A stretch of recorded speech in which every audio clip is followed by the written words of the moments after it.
सीताराम पदाम्बुजोर्मलकर यन्मानसं लीयते।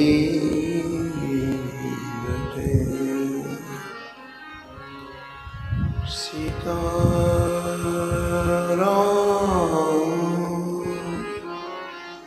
गुणानिधिः यज्जीव्या पीयते। सीताराम विचित्ररूपमनिशं यश्चक्षुषो भूषणम्। सीताराम सुनामधामनिरतं तं सद्गुरुं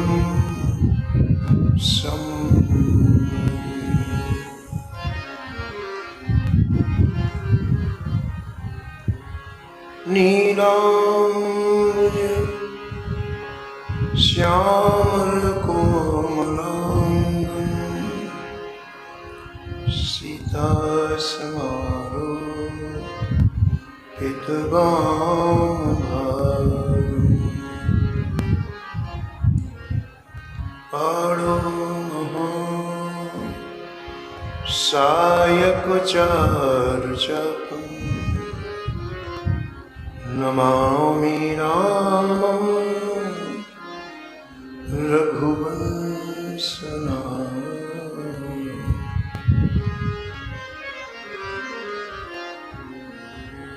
यत्र यत्र रघुनाथकीर्तनं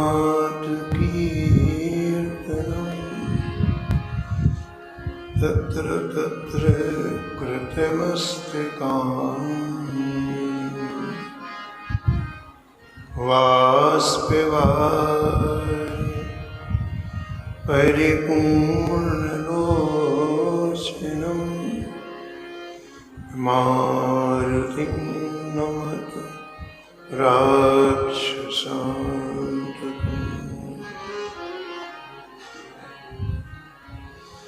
वाञ्छाकल्पतरुभ्यश्च कृपासिन्धुभ्येव च पतितानां पावनेभ्यो श्रीवैष्णवेभ्यो नमो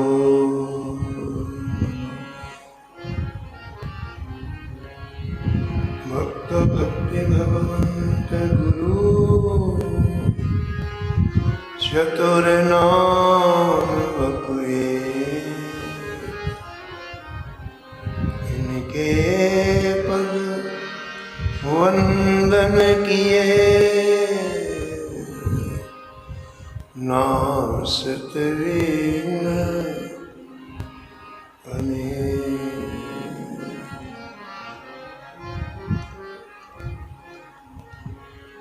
हर जो आए विराजिए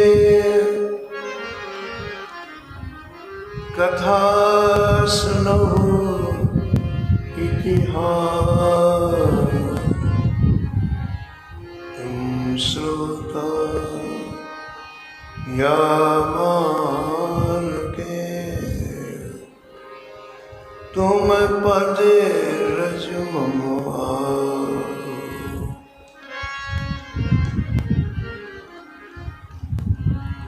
तुम पीछे जो और है श्रोता में रस खान। जिनके सकल मनोरथ भूर्भुवः श्री भगवान्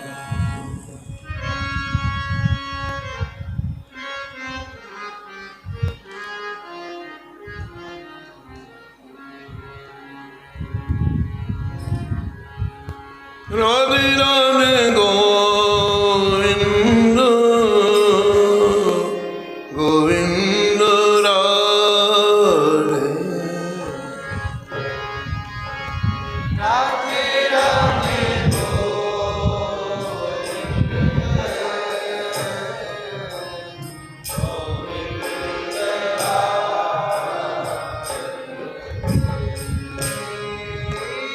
राधे राधे गोविंद गोविंद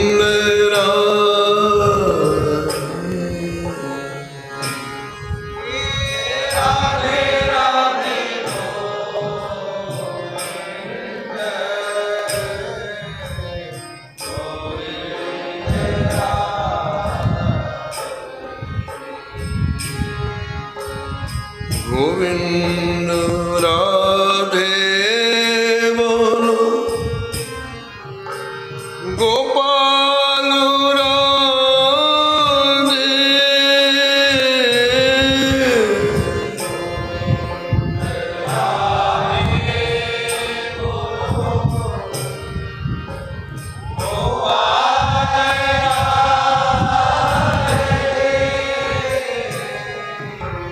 राधे राधे गोविंद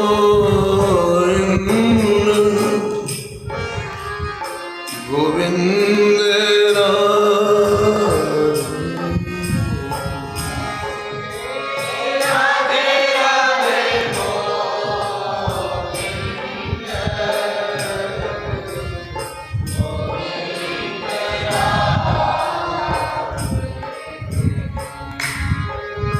हे राधे राधे गोविंद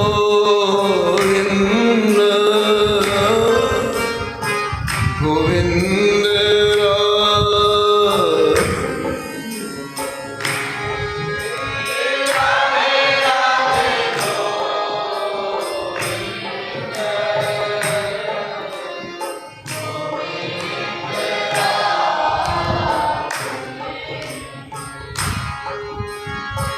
गोविंद राधे बोल गोपाल राधे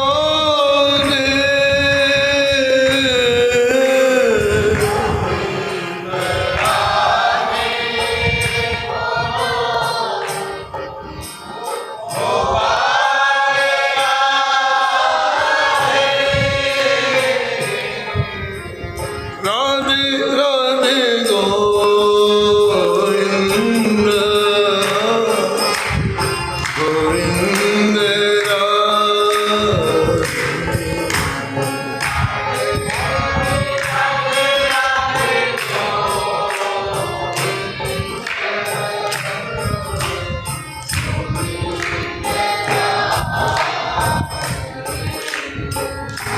हे राधे राधे गोविंद गोविंद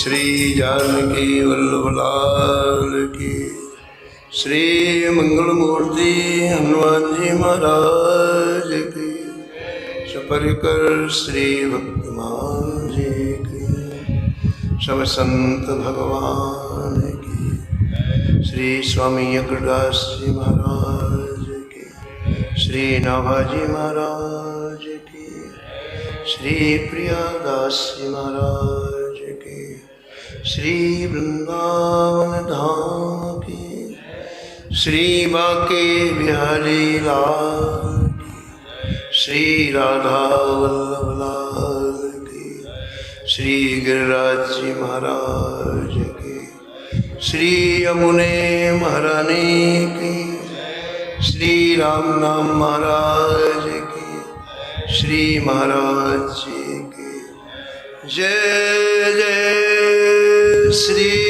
राम।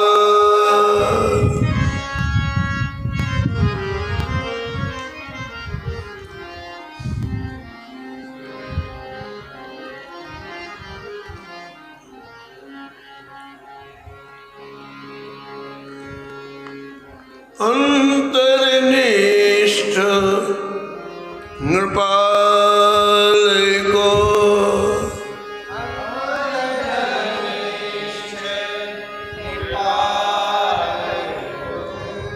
परम धर्म नाहिन तुझी,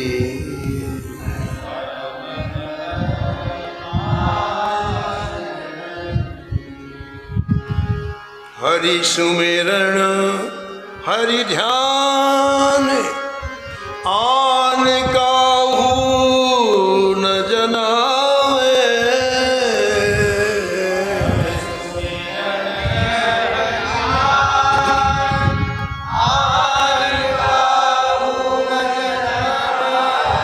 अलग न यही विधि रहे अंगना मरम न पावे,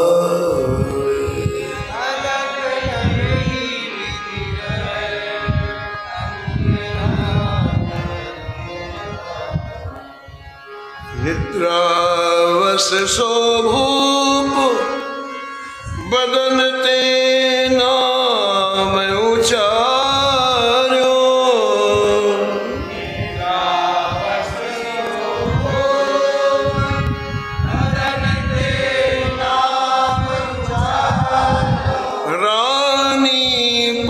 पर लीज बहुत वसुता परवारो,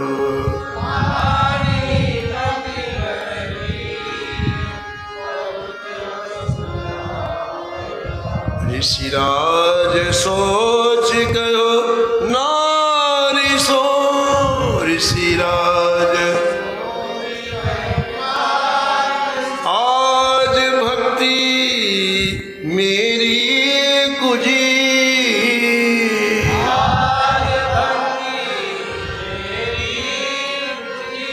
अंतर्निष्ठ नृपाल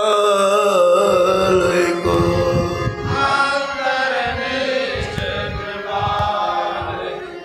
परम धर्म नाहिन तुझी, परम धर्म नाहिन तुझी।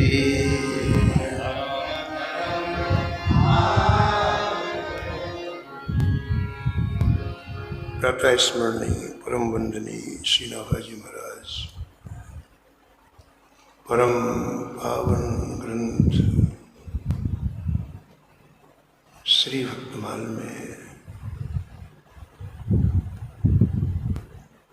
भक्तों के दिव्य चरित्रों का वर्णन किया है। इस चक्र में परम भागवत परम रसिक एक राजा का स्मरण किया है जिसका नाम नहीं दिया। उनकी निष्ठा के कारण इन्हें अंतर्निष्ठ नृपाल नाम दिया, अंतर्निष्ठ राजा। पिछले छप्पे में भी भक्त राजा का नाम नहीं दिया था, कल आपने सुना। उनकी निष्ठा का वर्णन किया। उनके दर्शन से लोगों के हृदय में भक्ति उत्पन्न हो जाती है। उनके साथ वार्तालाप करने से भजन की व्याकुलता बढ़ जाती है। संपूर्ण जीवन उन्होंने अपने गोविंद के सिवा और किसी को देखा ही नहीं। संपूर्ण जीवन में उन्होंने जहां भी दृष्टि डाली वहां उन्हें गोविंद दिखाई पड़े। वैष्णव के चिन्ह, श्री माथे में तिलक, श्री गले में कंठी देखते ही भाव में भर जाते हैं। और जैसे गोविंद की आराधना की जाती है ऐसे उस वैष्णव की आराधना करते हैं। तो वहां भी नाम नहीं दिया और इस शब्द में भी नाम नहीं दिया, इनकी निष्ठा का वर्णन किया है। नवज महाराज कहते हैं कि भक्तों की अपनी अपनी रहनी होती है, संतों की अपनी अपनी रहनी होती है। कुछ संत वैष्णव के चिन्ह धारण करते हैं, द्वादश तिलक लगाते हैं, तुलसी जी की माला धारण करते हैं, तिलक धारण करते हैं, निरंतर भगवान नाम उनके मुख में चलता रहता है। श्री चैतन्य महाप्रभु जी कहते हैं कि 3 लक्षण वैष्णव के स्पष्ट दिखलाई पड़ते हैं। नामे रुचि, उनकी जीवा में नाम नृत्य करता है, पहला लक्षण। जीवे दया, जीव मात्र में जीव का हित कैसे हो, इसी का नाम दया है। एक छोटा बालक चमकती हुई अग्नि को देखकर पकड़ने के लिए दौड़ता है, उसको अपना हित दिखाई पड़ता है कि चमकती हुई चीज मैं पा जाऊंगा तो बड़ा सुखी हो जाऊंगा, लेकिन उसकी माँ जानती है कि इसे जला देगी अग्नि, इसका बहुत बड़ा नुकसान हो जाएगा, तो उसके रोने की चिंता किए बिना अग्नि से अलग कर देती है। ऐसे जीव में दया करना चाहिए। जीव जो पाप कर्म करता है, विपरीत काम कार्य करता है, तो निश्चित रूप से नरक की प्राप्ति होगी। और आपकी हित दृष्टि है तो आपको उससे अलग करना पड़ेगा, परलोक में से सुख मिले। आपने हित किया। नारद जी राजकुमारी से विवाह करना चाहते हैं और कहा, नारद महाराज आप मेरा हित करते हैं, इसलिए जरूर विवाह करा देंगे। ऐसा कहा। जीवित होए नाथ हित मोरा, करो सुबेग दास मैं तोरा। मैं आपका दास हूं और मुझे इस समय राजकुमारी से विवाह करने की बड़ी व्याकुलता है, तो आप के पास नहीं आऊंगा तो किसके पास आऊंगा? आपका दास हूं, तो आप जल्दी करा दो, बेग। तो भगवान बोले कि देखो नारद, हम हित नहीं करते, परम हित करते हैं। हम वही करेंगे जिसमें तुम्हारा परम हित होगा। इसका मतलब क्या हुआ? विवाह करने से परम हित होगा तो करेंगे, ना करने से होगा तो करेंगे। जीवित हुई है परम हित, नारद सुनहु तुम्हार, सो हम करब न आन कछु। बाकी हम दूसरा कुछ नहीं करेंगे। वचन न रखा हमार, हम कभी झूठ नहीं बोलते।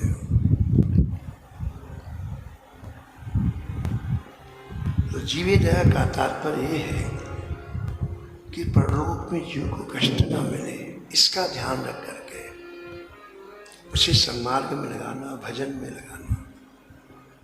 ये जीवे दया नहीं है, ये जीवे दया है। जीवे दया नहीं है कि किसी व्यक्ति को शुगर है और आप खूब 5-5 किलो मिठाई खिला दो तो और मर जाए पहले। महाराज ये जीवे दया नहीं, जीवे दया है। तो वैष्णव का पहला लक्षण है नामे रुचि, नाम अच्छा लगता है उसको, नाम लेता है। सही कहा, रुचि माने जिसके बिना रहा ना जाए। सहज रूप में नाम में उसकी रुचि हो जाती है। उठते बैठते चलते फिरते उसे नाम में रस आने लगता है। और दूसरा लक्षण वैष्णव क्या है? जीवे दया। कितना भी कोई क्रूर से क्रूर व्यक्ति हो और बड़ा विरोध करे, उसका प्रहार करने के लिए दौड़े, उसे कभी गुस्सा नहीं आता। क्यों नहीं आता है? उसके मन में उस समय बात आती है, देखो इसने इतने पाप किए, इसे नरक में जाना है, तो मेरा काम और कुछ करके इसे नरक और ज्यादा नहीं दिलाना चाहिए, मुझे तो इन यातनाओं से छुड़ाना चाहिए। तो उनकी बात सहन करके उसे वहां से अलग। बैल के घाव हो जाता ना, तो डॉक्टर आता है इलाज करने के लिए।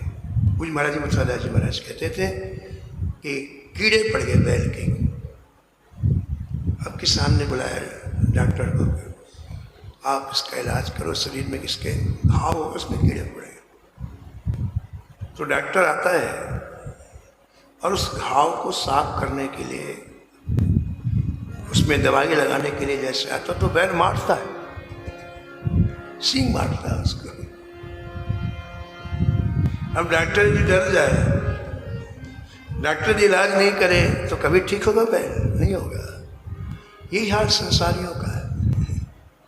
कोई सत्पुरुष, कोई दया से भरपूर व्यक्ति जब देखता है कि इस नरक की यातनाएं मिलेगी तो उसे समझा बुझा करके ठाकुर जी के चरणों में लगाना। लेकिन वो बड़ा गुस्सा होता है, अपशब्द बोलता, अपमान करता है, लेकिन फिर भी भक्त पीछे नहीं है। उन्हें पता है कि थोड़े दिनों के बाद शरीर छूटेगा, भयंकर किसे कष्ट मिलेगा।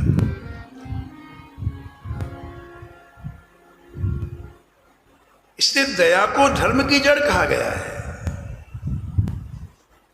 दया धर्म को मूल है,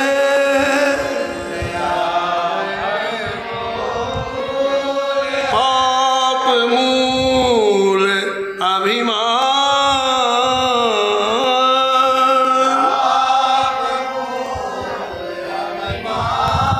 तुलसी दया न छाड़िए,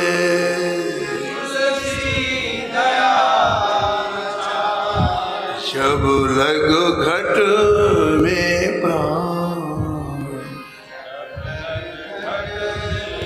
तुलसी दया न छाड़िए,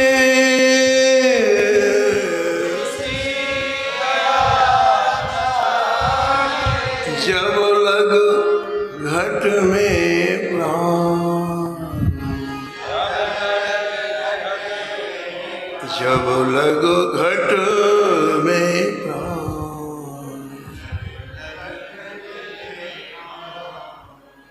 श्री चैतन्य महाप्रभु जी कहते हैं वैष्णव का दूसरा लक्षण है जीवे दया।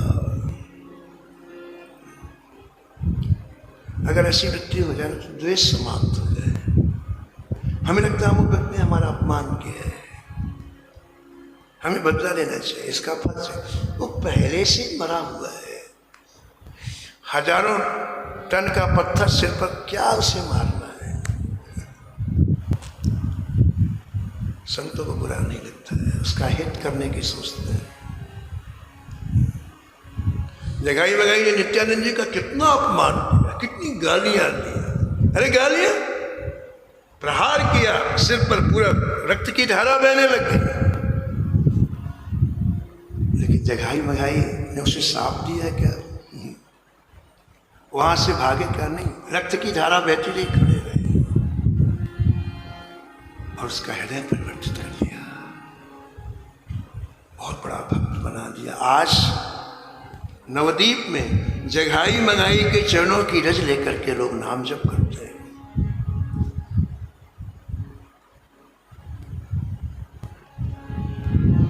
और तीसरी तीसरा वैष्णव का लक्षण है विष्णु सेवा। जिन्होंने भगवत प्राप्ति कर ली, जिनके पीछे पीछे ठाकुर चलते हैं, जिनका स्मरण निरंतर ठाकुर के, ऐसे ठाकुर के लाडले प्यारे भक्तों की कुछ सेवा बन जाए, हृदय में ऐसी भावना निरंतर होनी चाहिए। 24 घंटे भाव होए कि ऐसे भक्तों की कुछ न कुछ सेवा बने।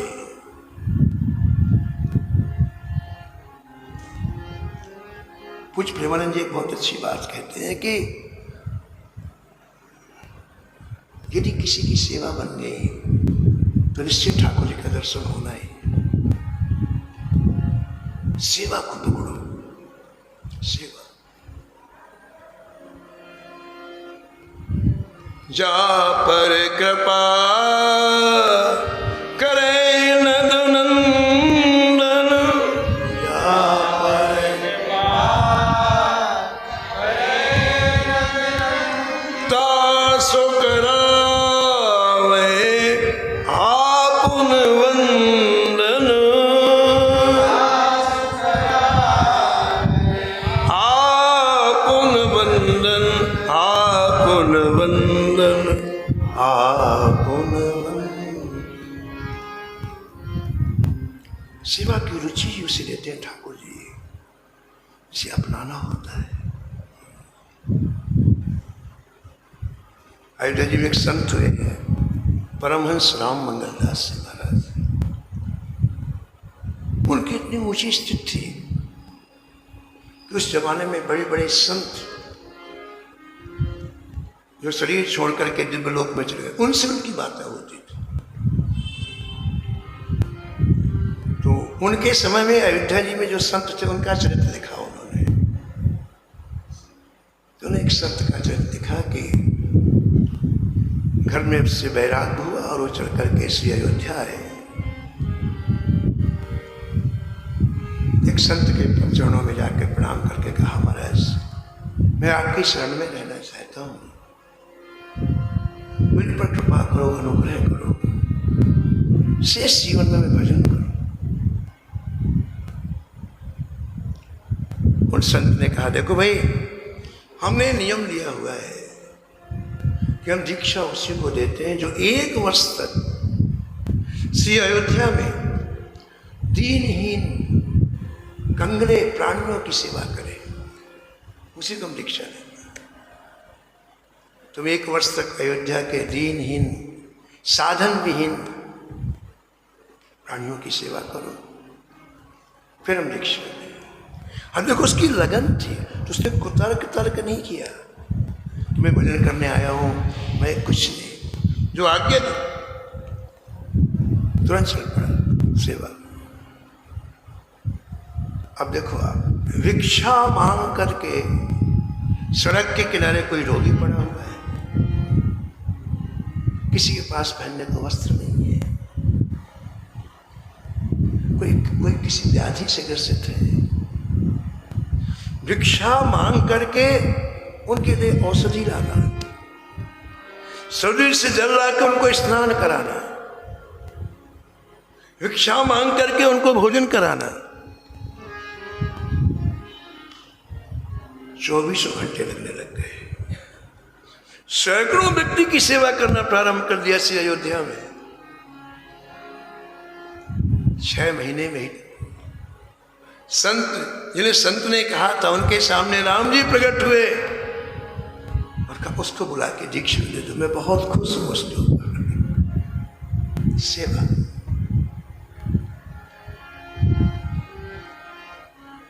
जिसे भी जीवन उत्कर्ष करना हो, भगवत प्राप्ति करना हो, वो 24 घंटे सोचे इन प्रभु के लाडले दुलारे संतों की सेवा करें। सेवा का तात्पर्य केवल रोटी खिलाना नहीं है, अनेकानेक सेवा होती। और सेवा का तात्पर्य नहीं है कि बड़े बड़े आपको साधन जुटाना है, आपके लिए में भाव होना तो सबरी तरीके आप सेवा कर सकते हैं। जिसके पास पहनने को कपड़े नहीं, उसने ऐसी सेवा की कि राम जी दर्शन देने के लिए उसकी कुटिया में गए।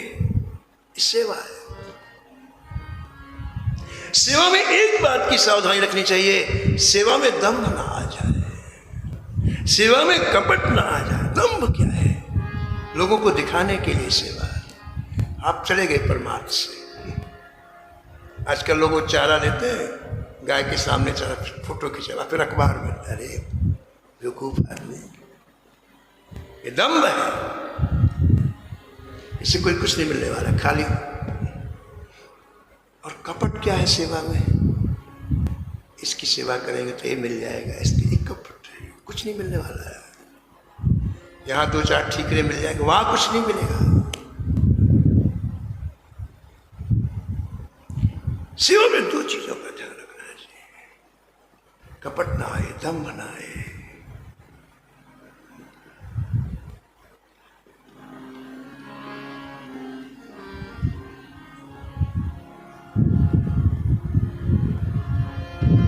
पूज्य संत श्री रमेश बाबा जी सुनाते थे बरसाने के कि गिरिराज जी में एक संत रहते थे जो गिरिराज जी की 2 परिक्रमा करते, यानी 24-48 किलोमीटर रोज चलते, सुबह भी परिक्रमा करते और शाम की परिक्रमा करते। कई वर्ष हो गए, लेकिन को बड़ी व्याकुलता हुई कि देखो ठाकुर जी का साक्षात्कार नहीं हुआ, दर्शन इतने दिन हो गए। प्रातःकाल एक बार उठ के परिक्रमा में जाए तो एक कोई पत्थर टकरा गया पैर में, पैर सूज आया, पैर में फूलन हो गई, चलते नहीं बने। अब जिसका नियम उसको उसके बिना रहा नहीं जाता। तो वही कुटिया पास में थी गिरिराज जी के, बैठे बैठे सो क्या करूं, परिक्रमा चलते नहीं बनता, क्या करूं। तो देखो उनके मन में आया कि परिक्रमा में तो नहीं जा सकता, लेकिन एक काम करो, जो लोग परिक्रमा कर रहे हैं उनको सुख मिले तो मैं थोड़ा सा रास्ता बुहार दूं। तो उन्होंने क्या किया कि वृक्ष से 2-4 टहनी टुल्ली पत्ते वाली, अब चलते बनते नहीं तो बैठे बैठे धीरे धीरे गिरिराज जी के मार्ग को मार, जैसे यहाँ से चबूतरा, बैठे बैठे इतनी दूर तक सोहनी बुहारी लगाई, कंकड़ पत्थर हटाए, श्री कृष्ण प्रकट हुए। सेवा हमारे वैष्णव में सेवा को परम धन कहा गया है। स्वामी हरिदास जी ने सेवा की अपने जीवन में, श्री हरिवंश महाप्रभु जी ने सेवा की, श्री हरिराम व्यास जी ने सेवा हमारा परम धन। जब से सेवा विहीन वैष्णव हो गए तो कंगले हो गए। जब से सेवा कोई समझने लगे, अरे ये तो नौकर चाकर का काम है, पुजारी का, कंगले कुछ नहीं। अब हम वैष्णव का परम धन सेवा। इसलिए वैष्णव मुक्ति नहीं मांगता, शरीर छोड़ने के बाद हम ठाकुर जी के वहां सेवा करेंगे, हमारा परम धन है सेवा। जा पर कृपा करे नंदन,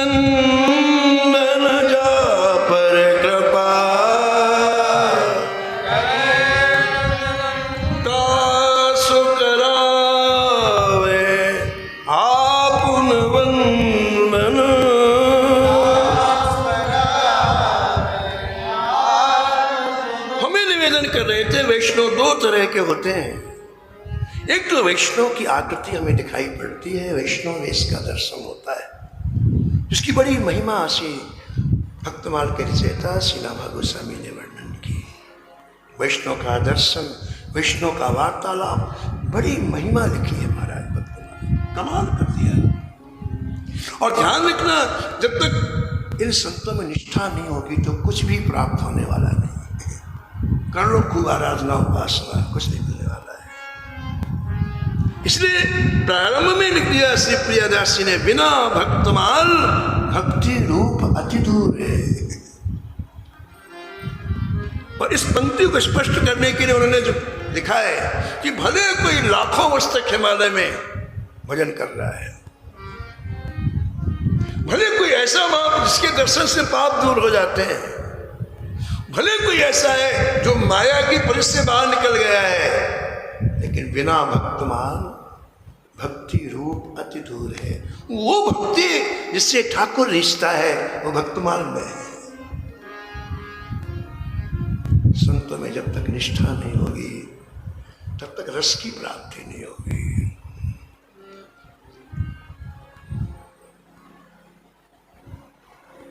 सो बिन संत न काहू पाई, सो बिन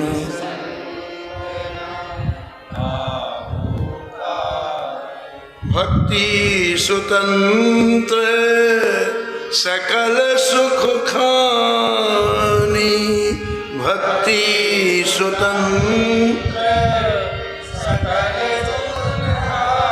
बिनु सत्संग न पावहि प्राणी, पावहि प्राणी, पावहि प्राण, पावहि। इसलिए भक्तमाल में कुछ ऐसे चरित्र लिखे हैं जिसको सुनते ही आपके अंदर कुतर्क उत्पन्न होने लग जाएगा। लेकिन बाहर निष्ठा की परीक्षा, मेरे किंचित भी हृदय में कोई मलिनता नहीं है, ये निष्ठा है। किंचित वही भाव। संसारी व्यक्ति जहां दोष देखने के लिए तैयार, वहां उनके हृदय में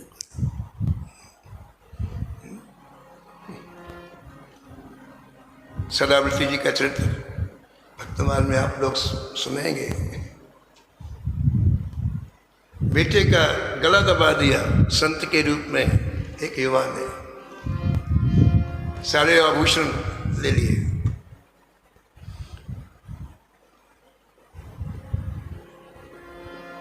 तो घर आए,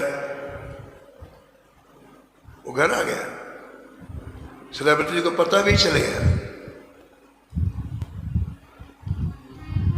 लेकिन कोई इसके प्रति कोई न द्वेष, न मालिन, न संत निष्ठा में कोई किसी तरह का फर्क। अब कल्पना करो आप, वो वही घर में रह रहा, उसके प्रति वही। अरे सदाव्रती की, उनकी पत्नी की तो बात सुनो आप, जिसके बेटे को मारा है उनकी पत्नी की बात सुनो। उनका पति जो आजकल ये संत उदास रहते हैं, कोई किसी को नहीं मारता, व्यक्ति का पाप कर्म ही उसे मारता है। उसे पाप तो कर लिया, मार, अब उसका चित्त बिल्कुल दुखी रहता है। तो पत्नी ने कहा कि ये कुछ दिनों से संत भगवान उदास रहते, उन्हीं के घर में रहता था। हाँ जी, तो क्या करना चाहिए, क्या करना चाहिए? तो पत्नी ने कहा अपनी बेटी विवाह के लायक है, संत भगवान से विवाह कर दो। अब हम वृद्ध हो चुके, तो यहीं रहेंगे, यहीं संत सेवा करेंगे। विवाह कर दिया। इनकी इस निष्ठा को देख के ठाकुर रीझ गया। संत सेवा की जिन्होंने प्रेरणा दी थी, ऐसे संत विराजे 50 वर्ष बाद। अरे भगत क्या समाचार है? बोले सरकार, अरे तुम्हारा बेटा नहीं दिखाई पड़ रहा, जानबूझ करके कहा। पता है क्या उत्तर दिया? महाराज ये मृत्यु लोक है, यहाँ तो रोज लोग आते हैं और जाते हैं। मृत्यु संसार सागरात गीता में लिखा है, जहां मृत्यु की लहरें हल पल उठे उसी का नाम संसार है।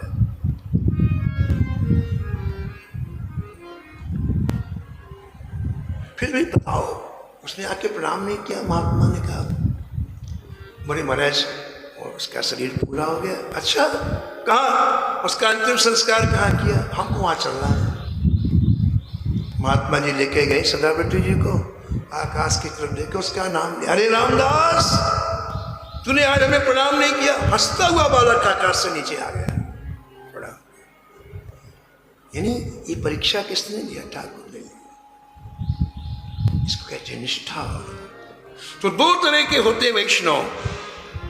एक तो ऐसे वैष्णव होते हैं जिनका वाह वेश होता है, और यहाँ इस छप्पे में श्री रामाजी महाराज कहते हैं एक ऐसे वैष्णव होते हैं कि बाहर शरीर में कुछ भी नहीं दिखाई पड़ता है, लेकिन अंदर से रस से भरपूर,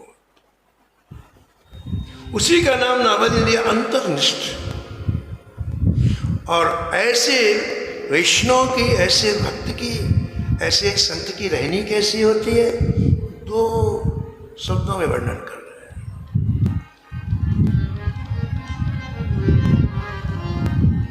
हरि सुमिरन हरि ध्यान,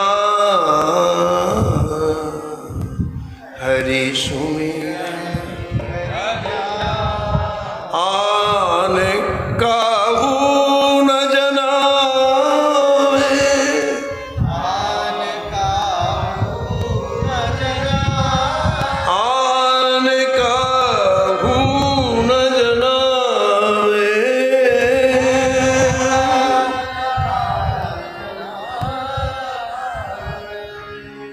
एक बार पूज्य भाई जी श्रीमान साहब को दादी कह रहे थे कि भजन दिखाने की चीज है कोई? अरे भजन तो स्वांता सुखाय होता है, उसे क्या दिखाना?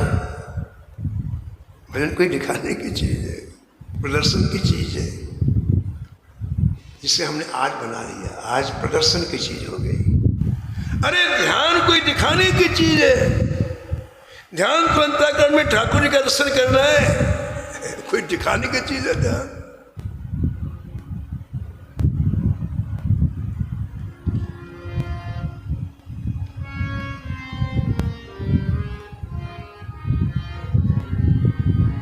कृष्ण प्रेम धन पइए जो पे,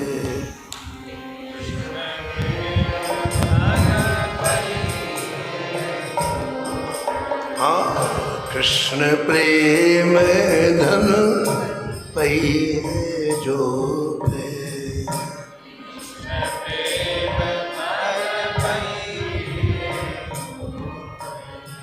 राख गुप्त नहीं प्रगट जनई, राख गुप्त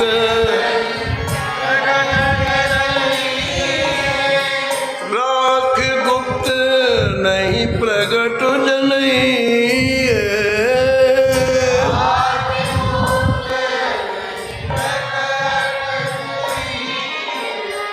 कृष्ण प्रेम पइए जो पे, कृष्ण प्रेम, कृष्ण प्रेम धन पाई के, कृष्ण प्रेम हाँ प्रगट न की जय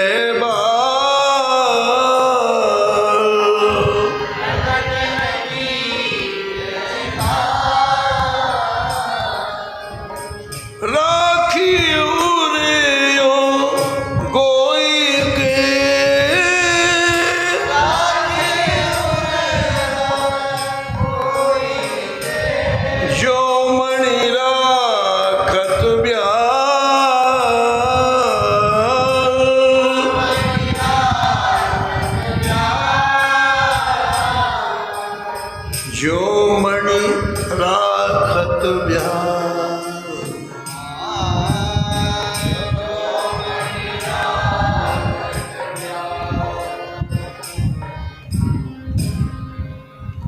परिचय देते हैं सिनाबाजी महाराज की। इन अंतर्निष्ठ राजा ने पूरे जीवन भजन किया, लेकिन सृष्टि का कोई व्यक्ति नहीं जान पाया कि भजन करते हैं। पूरे जीवन हरि स्मरण किया और हरि का ध्यान किया, कोई नहीं जान पाया। संसार की बात तो छोड़ो, 40 वर्ष तक साथ में रहने वाली अर्धांगिनी नहीं जान पाई कि ये हरि का स्मरण करते हैं, हरि का ध्यान कितना गुप्त रखा है।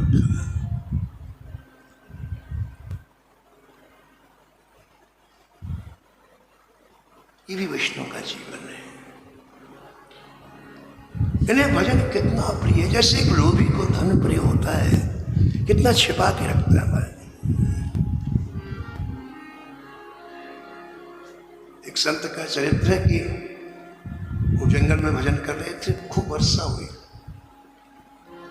अब पानी लबालब चारों भर गया, तो वृक्ष में चढ़ गए। पानी इतना बरसा है कि 10-10 फीट पानी चारों तरफ, अब वही वृक्ष में बैठे राम राम कर रहे। भगवान ने कहा, अरे बावरे, नीचे गांव में चला जाओ, वहां पर कब तक ऊपर बैठे बैठे राम राम, जा।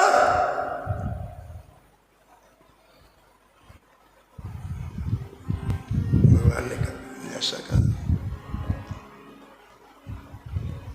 भगवान ने उपाय बताया, देख इस गांव का जो नगर सेठ है ना, उसके पास जाना, ठीक, कहीं मत जाना, और उससे कहना कि तेरी तिजोरी में इतने करोड़, इतने लाख, इतने हजार रखे हैं, बस तेरा काम बन जाएगा।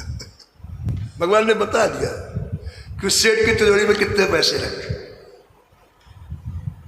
तो भगवान के कहने से सब महात्मा जी आए उसके यहाँ। पहले तो सीताराम कहे, पानी चल, पानी चल, मुझे एक जरूरी बात कहनी है। तो बड़ी मुश्किल से 1 मिनट खड़ा हुआ, समीप में आके कहा, सेठ जी आपकी तिजोरी में इतने करोड़, इतने लाख, इतने, अरे कमरे में चलो, कमरे में। मैंने बेटों को भी नहीं बताया, किसी को बता मत देना, आपकी जो सेवा बता दीजिए, मैं करने को तैयार। उन्होंने कहा, एक मंदिर बनवा, एक संत निवास बनवा। तुम लोभी व्यक्ति धन नहीं बताता अपनी औलाद को, हम भजन का प्रोपेगेंडा करें, नहीं। अंतरिष्ठ राजा का चरित्र ही है, उन्होंने कैसे भजन को अंतर्हृदय में धारण किया। बड़ा ही पवित्र चरित्र है, लेकिन समय की मर्यादा में वाणी को यहीं विराम।